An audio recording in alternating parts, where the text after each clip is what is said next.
She was 8 months pregnant when he walked through the front door with another woman's hand in his. And the first thing she did was set down the vegetable peeler so carefully it didn't make a sound against the granite. The woman beside him, younger, thinner, wearing his jacket, froze halfway through removing her shoes, one heel lifted, mouth forming a question she'd never finish. He didn't notice. He was already moving toward the kitchen, already saying something about how his wife wouldn't mind, how she barely left the couch anymore anyway, how pregnancy had made her so fragile she could barely lift a grocery bag. Before we continue, please like and subscribe to help push this story to more viewers. And comment where you're watching from. 6 months earlier, Jade had stopped correcting people when they called her delicate. It started at the Ford dealership when Trevor bought the F-150, and the salesman kept directing all the safety features toward her. The backup camera, the lane assist, the reinforced frame. Like she was made of porcelain. Trevor had squeezed her hand and said nothing. Later, in the truck, he'd mentioned how nice it was that people wanted to protect her, how it made him feel like a provider. She'd watched the dealership shrink in the side mirror and wondered when she'd agreed to need protecting. The thing about letting people believe a lie is that eventually they forget you never said it out loud. She taught self-defense classes 3 nights a week at the community center on Ashland Avenue, had done it for 7 years, ever since her Sifu retired and left for the lease.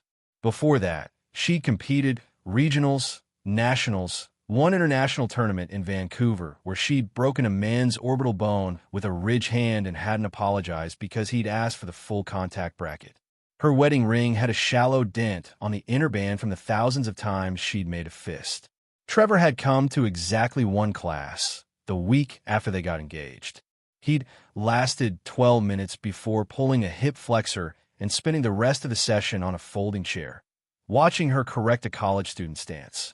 Afterward, he'd kissed her outside his Nissan Altima and said he loved that she had hobbies, that it was good she had something to keep her busy while he worked on a business degree.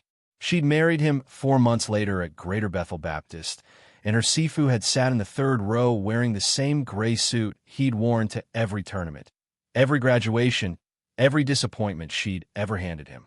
He hadn't smiled during the vows. The reception had been at the Meridian Banquet Hall, white tablecloths, and a DJ who played too much Usher, and Trevor had given a speech about how Jade made him want to be a better man. Everyone had clapped. Her Sifu had left before the cake cutting, pressing an envelope into her hand on his way out. Inside was a check for $3,000 and a note that said, "For when you need to leave." She'd tucked it in her bra and danced with Trevor until her feet hurt and told herself her Sifu was just being paranoid. The check was still in her underwear drawer, uncashed, the paper gone soft from being folded and unfolded too many times. The first time Trevor stayed out past midnight without calling, Jade had been balancing the checkbook at the kitchen table and found the Hilton charge. $247 on a Wednesday. He'd said it was a client dinner that ran late, that he'd been too tired to drive, that she knew how the consulting work went sometimes. She'd nodded and made him scrambled eggs the next morning and noticed he didn't meet her eyes when he added hot sauce. The second time, she found a receipt in his gym bag, a steakhouse in Oak Brook, 2 entrees, a bottle of wine she couldn't pronounce. He said it was his manager's birthday. She said okay. He looked relieved. The third time, she stopped counting. Pregnancy had given him new language. Suddenly, she was too tired for things she'd never been tired for. She was stressed when she asked questions. She was emotional when she went quiet. He started answering her phone when it rang during dinner, started checking her texts when she left it on the counter, started asking why she needed to go to the community center when she was supposed to be resting. She cut her classes from 3 nights to 2, then to 1. Her students had hugged her at the last session before her leave, a tight circle of women and 2 teenage boys who'd all learned to strike from the hip, to pivot from the ball of the foot, to breathe out when they made contact. One of the women had given her a onesie that said, "Future Champion." Trevor had frowned at it later, said it was a little aggressive for a baby, asked if she really wanted their kid growing up thinking everything was a fight. She'd folded it and put it in the drawer beneath the maternity jeans she'd stopped wearing because he kept saying they made her look uncomfortable. By month 7, she'd stopped driving herself anywhere. Not because she couldn't, but because he'd started saying things like, "Let me get that," before she reached for her keys, before she opened doors, before she picked up anything heavier than the television remote. At the Julasco on Route 38, he steered the cart and chose the vegetables and waved away her hand when she tried to lift the milk jug. Other couples smiled at them. An older woman in the cereal aisle had touched Jade's shoulder and said, "You got a good one." Jade had smiled back and said nothing and felt her jaw ache from how hard she clenched it. The baby moved most at night, small kicks against her ribs that fell like questions. She'd lie in bed beside Trevor's back and press her palm to the spot and wonder what she'd teach this child first, how to stand up or how to stay down. Her Sifu called every Sunday at 9 in the morning. He never asked how she was feeling. He'd say, "You still breathing?" And she'd say yes, and he'd grunt and talk about the new students, the one with good form but no focus, the one with no form but stubborn enough to learn. He never mentioned Trevor. He'd met him twice, once at the engagement party, once at the wedding, and both times he'd shaken Trevor's hand and said, "Take care of her," in a voice that didn't sound like a request. The Sunday before everything changed, her Sifu had paused longer than usual after she said she was fine. Then he'd asked, "You still got your keys?" She'd looked at her keychain on the hook by the door. Car key, house key, the small bronze one to the community center she hadn't touched in 2 months.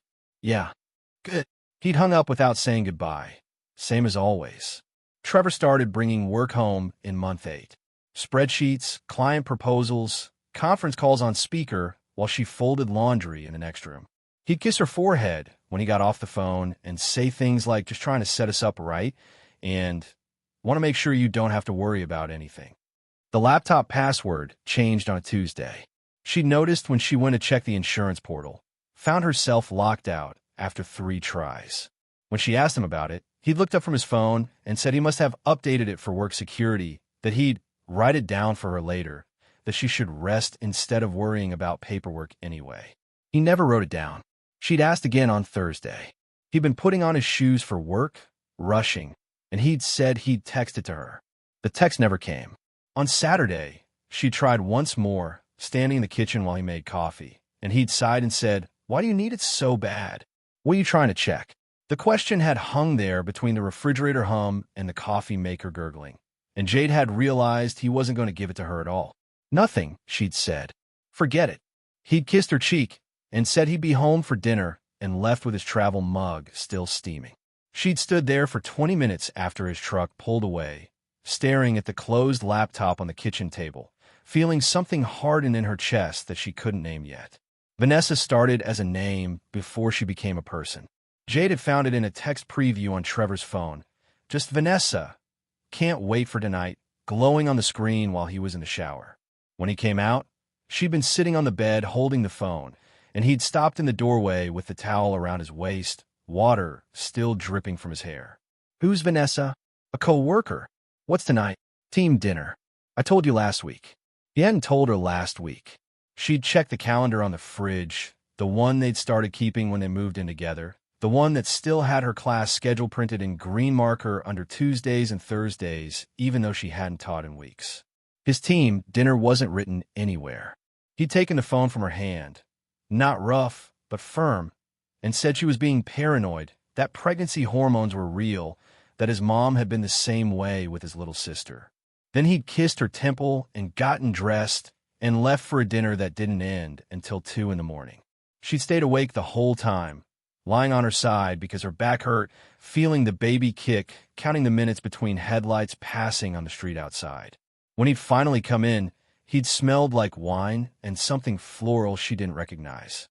He'd showered again before coming to bed, and when she'd pretended to be asleep, he'd gotten under the covers without touching her and fallen asleep in under 3 minutes. She'd listened to him breathe and thought about all the nights he'd come home late, all the showers, all the new habits she'd been explaining away because the alternative was something she hadn't wanted to face. The first time she saw Vanessa was at a BP gas station off Route 83. Jade had driven herself. The first time in 3 weeks because she needed to get out of the house, needed to feel the steering wheel under her hands, needed to prove to herself that she still could. She'd been pumping gas on a Thursday afternoon when she saw Trevor's truck pull up on the opposite side of the lot, and before she could wave, before she could smile, she saw the woman in the passenger seat. Young, late 20s maybe, dark hair pulled into a ponytail, laughing at something Trevor was saying, her hand on his arm just above the elbow, familiar in a way that made Jade's stomach drop. She'd finished pumping and gotten back in her Civic and sat there with the engine running, watching them through 2 rows of cars. Trevor had gotten out and pumped the gas while Vanessa stayed in the truck, scrolling her phone, occasionally looking up to say something that made him grin. When he paid, he'd leaned through the passenger window and kissed her. Not long, just enough. Jade had put the car in reverse and pulled out of the lot before they could see her, and she'd driven home on autopilot, her hands shaking on the wheel, the baby kicking like it could sense something was wrong.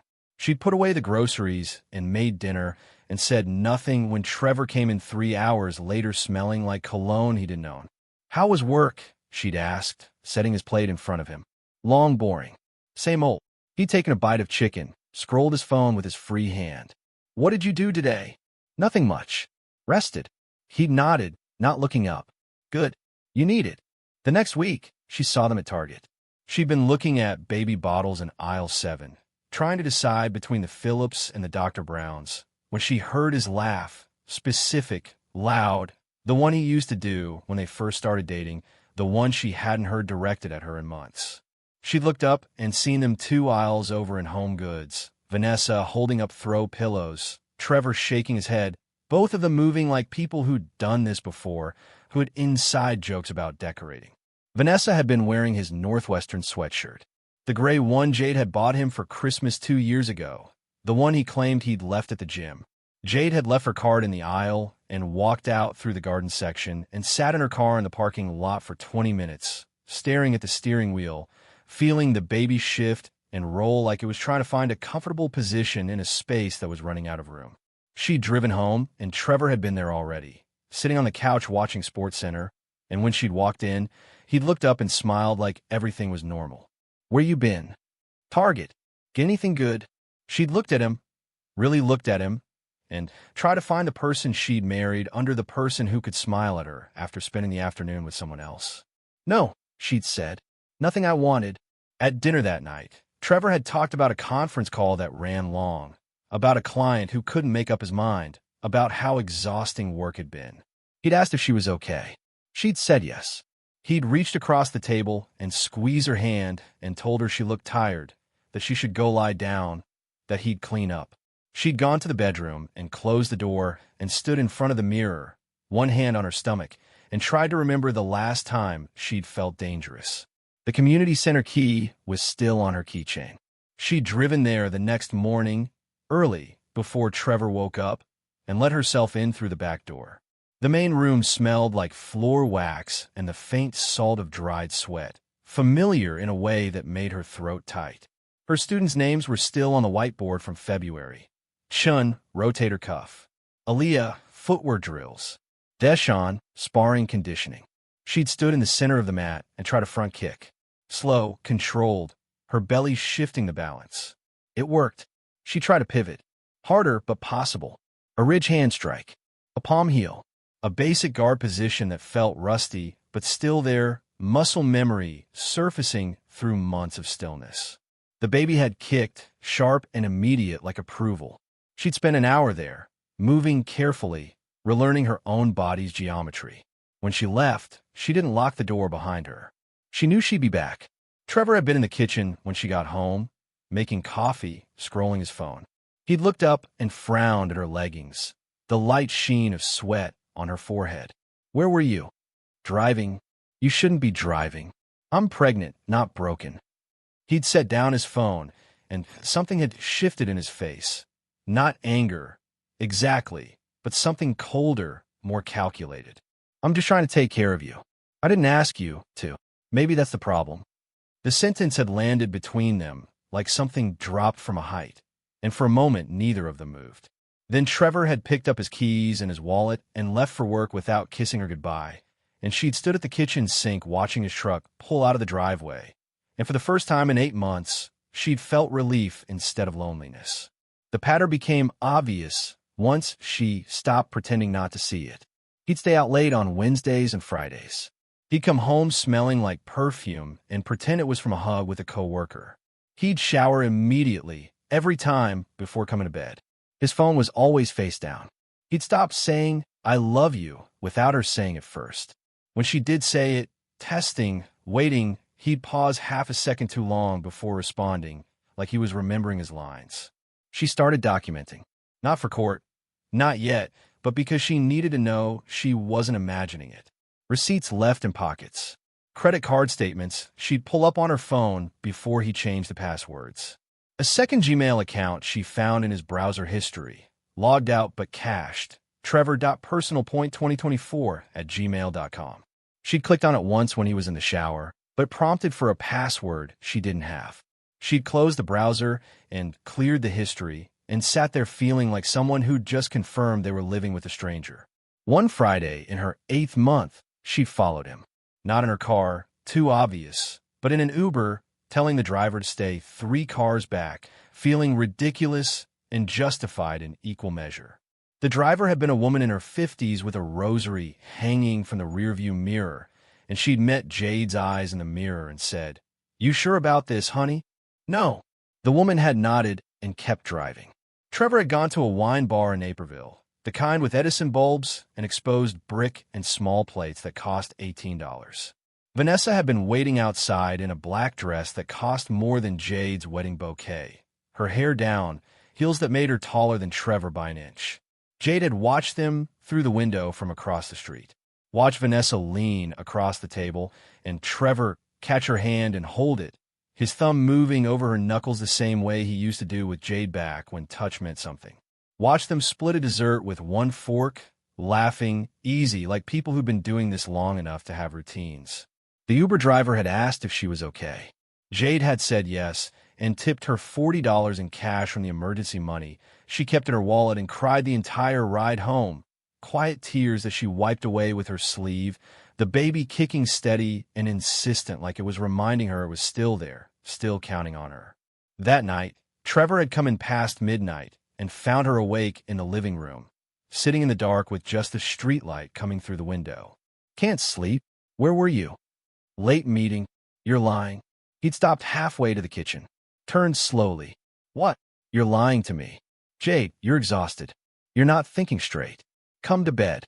"Say her name." Silence. Long enough that the refrigerator kicked on in the kitchen, a low hum filling the space between them, and Jade could hear him breathing, could hear the careful recalibration happening in his head. "I don't know what you're talking about." "Then show me your phone. You're being paranoid." "Then prove it." He'd stared at her, and she'd stared back, and the baby had kicked once hard, like punctuation at the end of a sentence neither of them wanted to finish. He'd gone to the bedroom without another word. She'd stayed on the couch until sunrise, watching the light change from black to gray to pale yellow, feeling the baby move and settle and move again, both of them waiting for something neither could name. The next morning, he'd brought her tea in bed, green tea, the kind she used to drink before pregnancy made it taste like rust, and sat on the edge of the mattress and held her hand. "I'm sorry," he'd said, and his voice had been soft, the way it used to be when they first started dating. "You're right. I've been distant. Work's been overwhelming, and I've been taking it out on you. That's not fair." She'd waited. "I'll be better. I promise. We're about to be parents. I need to step up." He'd kissed her forehead and made her breakfast, scrambled eggs with cheese, toast with the raspberry jam she liked, and stayed home all day, attentive and gentle, and everything he'd been when they first met. They watched a movie on Netflix, some action thing she didn't follow. He'd rub her feet during the slow parts. He'd talked about baby names, about how excited he was, about how they were going to be a family, a real family, and how lucky their kid was going to be. She'd almost believed him. The next Wednesday, he was out until 1 a.m. Thursday, he'd come home with flowers, grocery store roses still wrapped in plastic, and said he'd been thinking about her all day. Friday, he'd suggested they go out to dinner, just the two of them, before the baby came. She'd said yes. He'd made a reservation at Gibson's, the steakhouse downtown they'd gone to for their first anniversary, and she'd worn the one maternity dress that still fit and felt almost pretty. He'd been charming all night, asking the waiter for recommendations, ordering wine for himself and sparkling water for her, talking about the future like it was something they were building together. He'd reached across the table and held her hand, and other diners had smiled at them, this young couple with a baby on the way, and Jade had felt herself wanting to believe it so badly that she'd ignored the way he'd check his phone 3 times during dinner, the way he'd angled the screen away from her each time. In the parking garage after, he'd kissed her against the car, and for a moment it felt like before, like the early days when touch was easy and promises felt real. "I love you," he'd said. "I love you too." He'd driven them home with one hand on her knee, and she'd watched the city lights blur past and thought maybe they could fix this, maybe she'd been wrong, maybe it was just stress and bad timing and the fear of becoming parents. The credit card statement came on Monday. Gibson's 143, and below it, Gibson's 167, dated 3 days earlier, a Tuesday night when he'd said he was at a work dinner at Maggiano's. She'd stared at the number until it stopped meaning anything, then carefully folded the statement and put it in the drawer with the others. Her Sifu had a saying, "The most dangerous opponent is the one who's already decided you're not a threat." Jade had heard it 100 times in the dojo, usually right before he'd put someone on their back who'd underestimated a smaller fighter, a slower fighter, a woman. She'd never understood how deep it went until she watched Trevor stop bothering to hide. He started bringing Vanessa up in conversation. Just mentions. Vanessa from work said the funniest thing, or Vanessa recommended this restaurant, casual enough to sound innocent, frequent enough to be a message. He'd watch Jade's face when he said the name, and when she didn't react, when she just nodded and asked what Vanessa had said, he'd smile and change the subject, satisfied. He started leaving his phone unlocked on the counter. Not careless, deliberate, like he wanted her to look, like he wanted her to know and was daring her to do something about it. She never picked it up, not because she didn't want to, but because she knew what she'd find, and she needed to be ready for what came after. The calls to her Sifu got shorter. He'd ask if she was still breathing, and she'd say yes, but the pause before her answer grew longer each week. On the 4th Sunday of her 8th month, he'd broken pattern. "You know what you're doing?" "What do you mean?" "Waiting for permission. For it to get bad enough. For him to give you a reason that feels big enough." She'd been standing at the kitchen window, watching Trevor wash his truck in the driveway, and she'd seen him check his phone 3 times in 5 minutes, smiling at the screen. "I have kids," her Sifu had continued. "You know what the worst thing I ever taught them was?" "What?" "That if you're polite long enough, people will eventually be kind back." He'd paused. Some people see politeness as weakness. They see patience as permission. "I'm not weak. I know. That's why you're still there. You're waiting to see how much you can take." She'd hung up without saying goodbye, and he hadn't called back. The Sunday before it happened, her Sifu had called at 9 like always, and instead of asking if she was still breathing, he'd said, "You ready?" "For what?" "For when you stop lying to yourself." She'd hung up on him. He'd texted 5 minutes later, doors always open. She'd driven to the community center that afternoon, while Trevor was out at another client meeting that would last until dark. She'd spent 2 hours on the mat, moving through forms she'd learned when she was 17, feeling her body adjust and compensate and remember. The baby had been quiet the whole time, like it was listening, like it was learning the rhythm of her breath and the weight of her stance. When she'd gotten home, she'd felt clear for the first time in months. Not happy, not fixed, just clear, like someone had wiped condensation off a mirror and she could finally see her own face. Trevor had escalated because he thought he'd won. Monday, he'd mentioned wanting to bring some work friends by the house, just for dinner, nothing formal. She'd been folding laundry when he'd said it, and she'd kept folding, matching socks, not looking up. When? Maybe this weekend? Okay. He'd seemed surprised. Really? You're sure you're up for it? Why wouldn't I be? I just thought, with the pregnancy, you might want to rest. I can handle making dinner. Wednesday, he'd said maybe this weekend, just casual, order some pizza, watch the game. Thursday, he'd asked if Saturday or Sunday worked better. Friday, he confirmed, Sunday afternoon, just one person, nothing big, he'd bring drinks. She'd said okay to all of it, because she knew who he meant by one person, and she knew he'd taken her silence for surrender, her cooperation for defeat. Saturday, She'd gone to the community center one more time. Not to train, to remember. She'd stood in the center of the mat where she'd taught hundreds of classes, where she'd learned to trust her body and her instinct in the years of work that lived in her muscles. Her Sifu had been there, sitting in his usual chair by the window, reading a book about Bruce Lee she'd given him 5 Christmases ago. He'd looked up when she came in. Tomorrow? Yeah. He'd nodded and gone back to his book. Jade had stood there for a moment, then sat down on the mat beside his chair. The vinyl was cool beneath her, familiar. What if I'm wrong? About what? About being able to do this. He'd closed the book and looked at her, and his face had been exactly the same as it always was, stern, certain, unmoved by doubt. You already know you can. You're just waiting for permission. He'd stood up and put the book on the chair. Stop waiting. He'd left through the back door, and Jade had sat there until the light changed and the baby kicked, and she felt ready for whatever came next. That night, Trevor had come home with Chinese takeout from the place on Madison Street, and they'd eaten in front of the television, watching some cooking competition neither of them cared about. He'd been relaxed, almost cheerful, and when he'd gotten up to throw away the containers, he'd kissed the top of her head. Tomorrow's going to be good, he'd said. You'll like Vanessa. She's really easy to talk to. Jade had taken a sip of water and nodded. Sunday morning, Trevor had kissed her goodbye at 10 a.m. and said he'd be back around 2 with his friend from the office. Real casual, just to watch the Bears game. She'd nodded and said she'd make snacks. He looked pleased, almost proud. You don't have to go all out. Maybe just wings? She loves buffalo wings. She, not they, not my co-worker. She, sure, Jade had said. I can do that. He'd left, and she'd stood at the window watching his truck pull out, watching him check his phone at the stop sign, watching him smile at whatever he saw on the screen. She'd spent the morning cooking, not elaborate, just wings and chips and the spinach dip he liked, and cleaning, moving through the house like someone preparing for a guest. Which she was, just not the kind Trevor thought. The wings had been his mother's recipe, the one Jade had learned the first Thanksgiving they'd spent together, before the engagement, before the wedding, when his family had still been warm to her.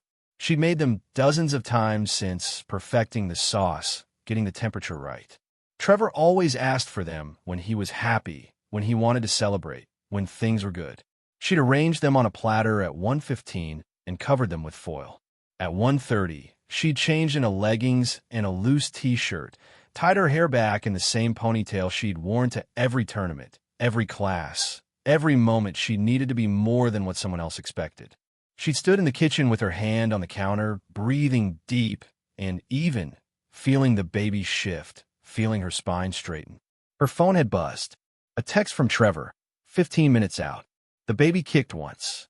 She pressed her palm to the spot. Yeah, she said aloud to the empty house. Me too. Trevor's truck had pulled into the driveway at 2:17. She'd heard 2 doors close. Heard him laugh, bright and easy.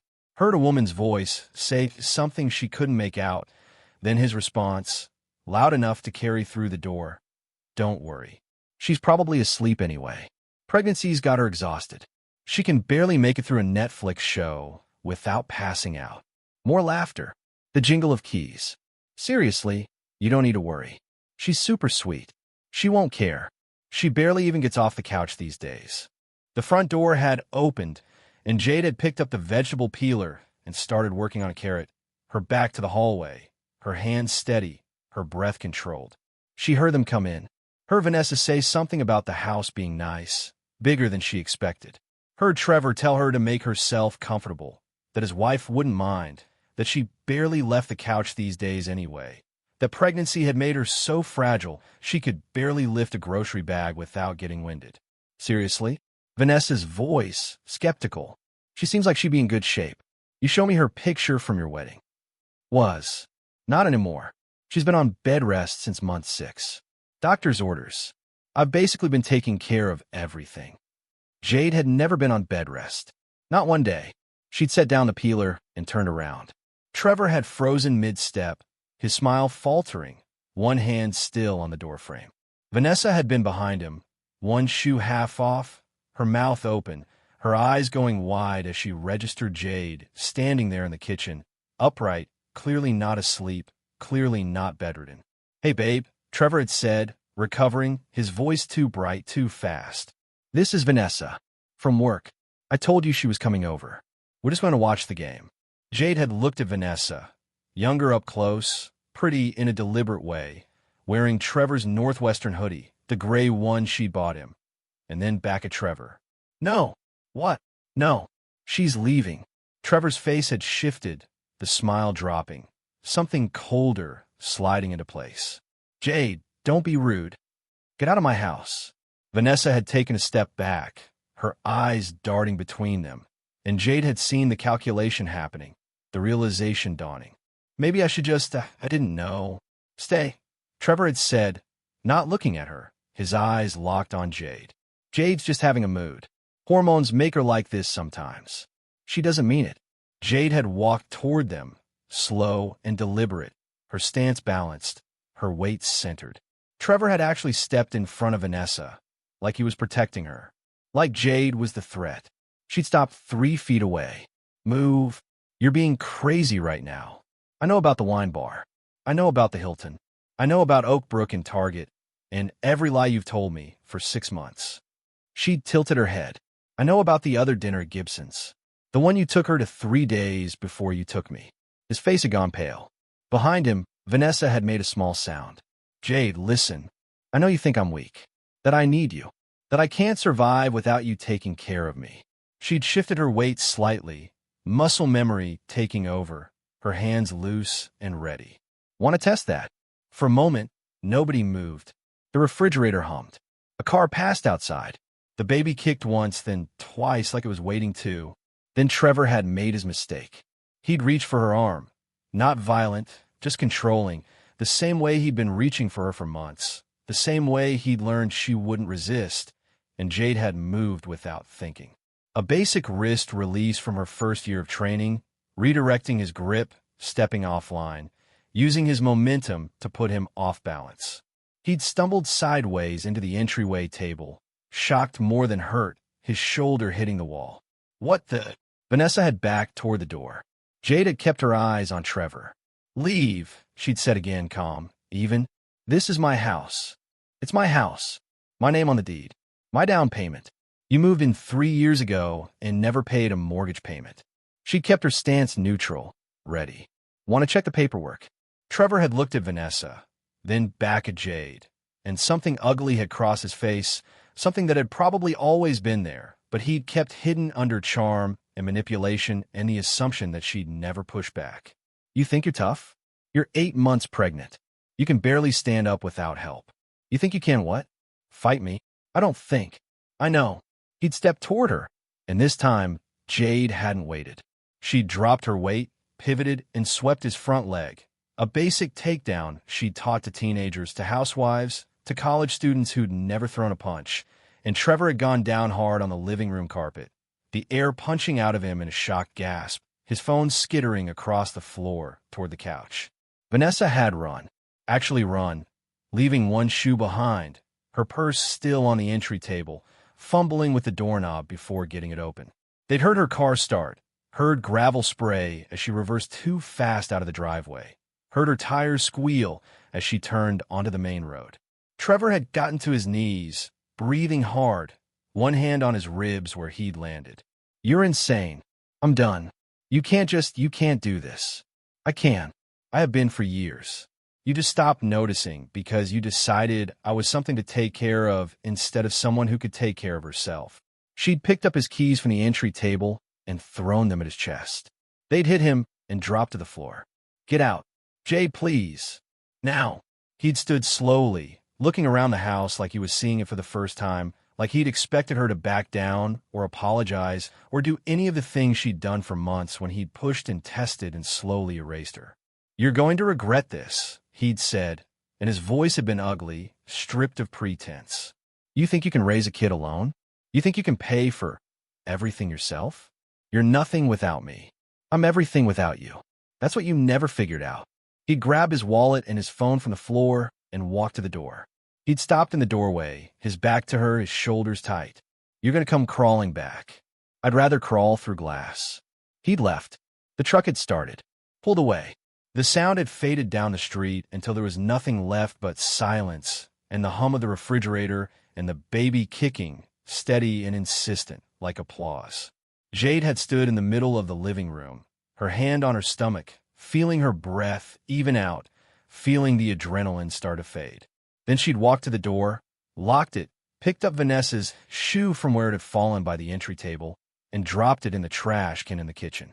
She'd stood there for a moment, looking at the wings she'd made, still warm under the foil, and then she'd taken one and eaten it standing at the counter, tasting her former mother-in-law's recipe, tasting the months of pretending, tasting freedom. The next morning, her Sifu had called at 9. "You still breathing?" "Yeah." "Good." A pause. "Door's still open. Whenever you're ready." "I know. I'll be there Tuesday." "Figured." He'd hung up, and Jade had smiled at the phone, then set it down and made herself breakfast, real breakfast, eggs and toast, and the good coffee she'd stopped drinking during pregnancy, but suddenly wanted more than anything. She'd eaten slowly, feeling the baby move, feeling the house settle around her, feeling like herself for the first time in months. Trevor had texted 73 times in the first week. Short ones at first, "Can we talk?" Then longer ones, apologies and promises and threats all jumbled together. Then angry ones. Then desperate ones. Then one final one that said, "You'll never find anyone who loves you like I do." She'd blocked his number and felt nothing. He called 42 times from different numbers. His work cell, number she didn't recognize, once from his mother's phone, a woman who'd stopped returning Jade's calls after she'd gotten pregnant, who'd sided with her son without question, who'd always looked at Jade like she was temporary. She'd blocked those too. The following Tuesday, he'd shown up at the community center while she was teaching. She'd been demonstrating a hip throw on one of her students when she'd seen him through the window, standing in the parking lot beside his truck, watching. Her Sifu had set down the clipboard he'd been holding and walked to the door. Jade couldn't hear what was said, but she'd watch her Sifu lean in close, say 3 words that made Trevor's face go pale, and then step back. Trevor had looked past him toward Jade, opened his mouth like he was going to say something, then closed it. He'd gotten back in his truck and left, and her Sifu had come back inside and picked up his clipboard like nothing had happened. Later, when she'd asked what he'd said, her Sifu had just shrugged, told him the truth, which was that if he came back, I'd make sure he regretted it. The divorce papers had been filed by the end of the month. Jade had hired an attorney, a woman named Patricia Chun who'd been recommended by one of her students, a paralegal who'd taken classes for 2 years and never missed a session. Patricia had listened to the whole story without interrupting, taking notes in a leather portfolio, and then she'd looked up and said, "We're going to bury him." Trevor had tried to fight for the house, for half her savings, for alimony based on promised lifestyle. His lawyer had presented texts, emails, a written statement from Vanessa claiming Jade had been violent during their encounter, claiming Trevor had been afraid for his safety, claiming their relationship had ended months ago, and Trevor had only stayed because he was worried about Jade's mental state during the pregnancy. Patricia had presented the deed showing Jade as sole owner, bank statements showing every mortgage payment made from Jade's account for the past 3 years, credit card receipts proving Trevor's affair timeline, and security footage from the community center showing Jade teaching classes up until her pregnancy leave, time-stamped, dated, proving capability Trevor had claimed she never had. She'd also presented testimony from Jade's doctor confirming she'd never been on bed rest, never been advised to stop physical activity, had in fact been encouraged to stay active throughout her pregnancy. She'd presented the original check from Jade's Sifu, still uncashed, dated 2 days after the wedding, with its note about leaving. She'd presented testimony from 3 of Jade's students about Trevor's single disastrous visit to class, about how he'd spent months discouraging Jade from teaching, about how they'd watched her confidence erode. The hearing had been at the Cook County Courthouse on a Thursday morning in October. Trevor had sat at the defendant's table in a suit Jade had never seen, looking smaller than he had in their house, less sure. His lawyer, a man in his 40s with a wedding ring and an expensive watch, had tried to paint Trevor as a concerned partner overwhelmed by Jade's instability, her irrational behavior, her violent outbursts that had endangered their unborn child. Patricia had let him finish, then stood and presented the security footage. 2 minutes of Jade demonstrating techniques to a class of 8 women and 2 teenage boys, her movements precise and controlled, her pregnancy visible but clearly not limiting her. The timestamp read February 14th, month 6, the exact period Trevor had claimed she'd been bedridden. The judge, a black woman in her 60s who'd introduced herself as Judge Winters and looked like she'd heard every lie 3 times, had watched the footage, then looked at Trevor over her glasses. "Mr. Morrison, I've reviewed the evidence. I've seen the bank statements proving Mrs. Morrison's sole financial responsibility for the home. I've seen the credit card charges proving your affair. I've heard testimony from medical professionals and from witnesses who observed your relationship." She tapped the file in front of her. "I'm denying all claims. Mrs. Morrison retains sole ownership of the home, her savings, and full custody of the child pending birth. You'll pay standard child support based on your documented income. We're done here." Trevor had tried to speak. Judge Winters had already stood up and was walking toward her chambers. In the parking lot afterward, Trevor had found Jade by her car, while Patricia had been inside finishing paperwork. Jade had been alone, unlocking her door, when she'd heard his voice behind her. "This isn't over." She turned. He looked tired, older, like the mask had finally cracked all the way through and he couldn't repair it anymore. "Yeah, it is. You can't do this alone. You think you can, but you can't. 6 months from now, you're going to realize you need me. I've been doing it alone since February. I just didn't realize it until now." He'd stood there, keys in hand, and for a moment something like regret had crossed his face. Not for what he'd done, for getting caught. "I loved you." "No, you loved that I made you feel necessary. You loved that I was something you could control." She'd opened her car door. "There's a difference." She'd gotten in and started the engine, and he'd still been standing there when she'd pulled away, watching her leave, and she'd looked in the rearview mirror once and then never looked back. The baby came 3 weeks later on a Wednesday night, fast and efficient, like she'd been waiting for the all-clear. Jade's water had broken at 7 p.m. while she was making dinner. Spaghetti, the simple kind from a jar that Trevor had always complained about but she'd secretly loved. Her Sifu had been there for their weekly dinner, sitting at the kitchen table reading the paper, and when she'd said, "I think it's time," he'd folded the paper, grabbed her hospital bag from the closet, and driven her to Advocate Good Samaritan Hospital in silence, steady and calm, not saying much, just checking the mirrors and getting her there safely. Labor had lasted 4 hours.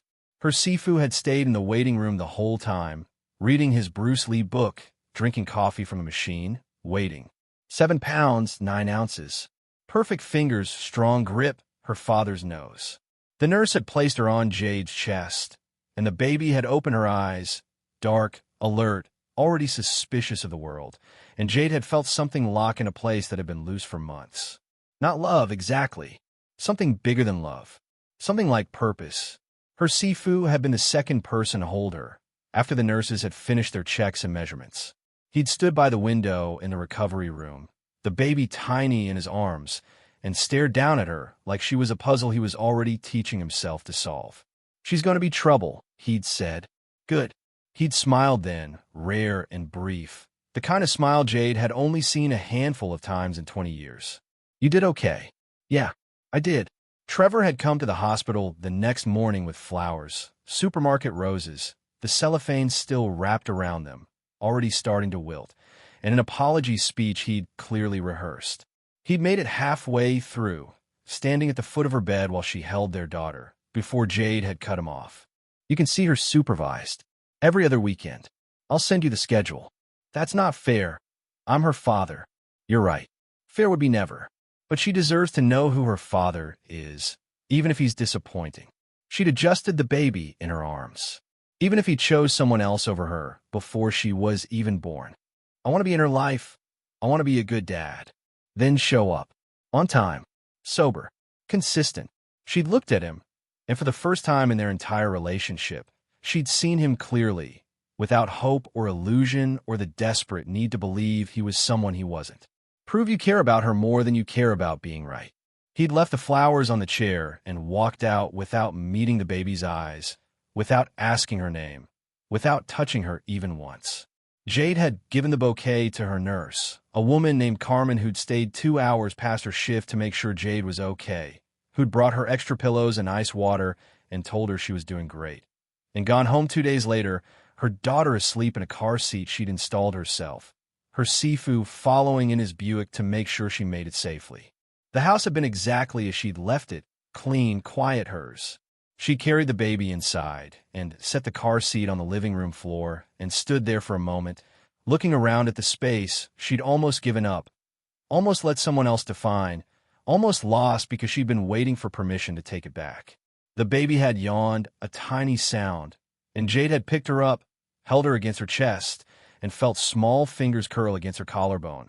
Surprisingly strong, surprisingly sure. "Just you and me," she'd whispered. The baby had made a sound that might have been agreement.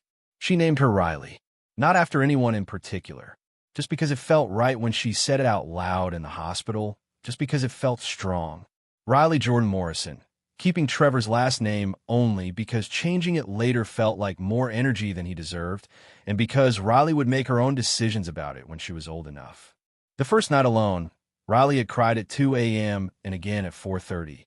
And Jade had gotten up both times, exhausted but steady, and fed her, and changed her, and walked laps around the living room with Riley against her shoulder until she settled. At dawn, standing by the window with Riley finally asleep, Jade had watched the sun come up over the neighbor's fence, throwing long shadows across the yard that she'd have to mow herself now, that she'd been mowing herself for months without realizing it. She'd been right. She'd been wrong. She'd been weak and strong and terrified and certain. Sometimes all in the same breath, sometimes in the same moment. But she was still breathing, and Riley was breathing, and that, for now, was enough. Her phone buzzed in her pocket. A text from her Sifu. "First class back is Thursday if you're ready. No pressure." She typed back one-handed, Riley warm against her chest. "I'll be there." Outside, the morning was still and quiet, the kind of October morning where the air smelled like leaves and possibility, where anything felt like it could happen. The neighbor's dog barked once. A car started somewhere down the street. The world kept turning, indifferent to heartbreak and triumph, and all the private wars people fought in houses just like hers. Riley shifted in her arms and made a small sound, and Jade looked down at her daughter.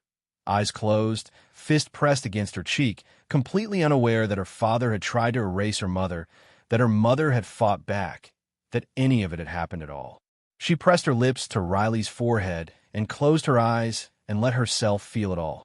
Then she carried her daughter to the nursery she'd painted herself in month 7, laid her in the crib her Sifu had helped assemble, and stood there in the doorway watching her sleep, thinking about all the things she'd teach her, all the ways she'd make sure Riley never had to choose between being loved and being herself. The sun climbed higher. Riley slept, and Jade, finally, rested.